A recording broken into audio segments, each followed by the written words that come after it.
अहम खबर आप तक पहुंचाएं। अदलिया मुखालिफ न्यूज़ कॉन्फ्रेंस। फिरदौस आशिक अवान को तौहीन अदालत का नोटिस। इस्लामाबाद हाई कोर्ट ने सदर सुप्रीम कोर्ट बार को भी मुआवनत के लिए बुलाया है। इस केस की समाअत का आगाज़ हो गया है। इसी बारे में मजीद बात कर लेते हैं पोल न्यूज़ के नुमाइंदे शहजाद अली से। शहजाद, क्या अपडेट्स हैं आपके पास? जी बिल्कुल, अदलिया मुखालिफ प्रेस कॉन्फ्रेंस करने पर फिरदौस आशिक अवान को तौहीन अदालत का शोकाज नोटिस जारी किया गया था इस्लामाबाद हाई कोर्ट की जानिब से, जिसकी समाअत जो है अब शुरू हो चुकी है।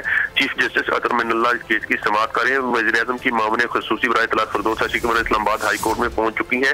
इस्लामाबाद हाई कोर्ट की जानिब से अदलिया मुखालिफ प्रेस कॉन्फ्रेंस पर फिरदौस आशिक अवान को नोटिस जारी किया गया था। इस्लामाबाद हाई कोर्ट के सदर सुप्रीम कोर्ट बार को भी मामूनत के लिए इस्लामाबाद हाई कोर्ट में बुला लिया है। Vice chairman Pakistan bar council सदर इस्लामाबाद हाई कोर्ट बार भी जो है वो अदालत में मौजूद है। इस्लामाबाद हाई कोर्ट के सदर इस्लामाबाद हाई कोर्ट बार को भी मामलत के लिए इस केस में तलब कर रहे हैं। फिरदौस आशिक अवान की जानिब से चंद दिन पहले जो है एक प्रेस कॉन्फ्रेंस में ये कहा गया था कि अदालतें जो है वो शाम के वक्त जो है वो खुसूसी तौर पर लगाई जाती है कुछ मुल्जिमान को जो है वो दरखास्तें निपटाने के लिए, जिस पर जो है इस्लामाबाद हाई कोर्ट की जानिब से नोटिस दिया गया और फिरदौस आशिक अवान को शोकाज का नोटिस जारी करते हुए 1 नवंबर को तलब किया गया था और 9 बजे इस केस की समाअत शुरू होना थी, जो अब से शुरू हो चुकी है। और चीफ जस्टिस अतर मिनल्लाह इस केस की खुद जो है वो बेंच की जो है सरबराही कर रहे हैं। अब समाअत जारी है, जैसे जैसे मज़ीद अपडेट आएंगी बताते रहेंगे अपने नाज़रीन को। जी बहुत शुक्रिया शहजाद आगाह करने के लिए।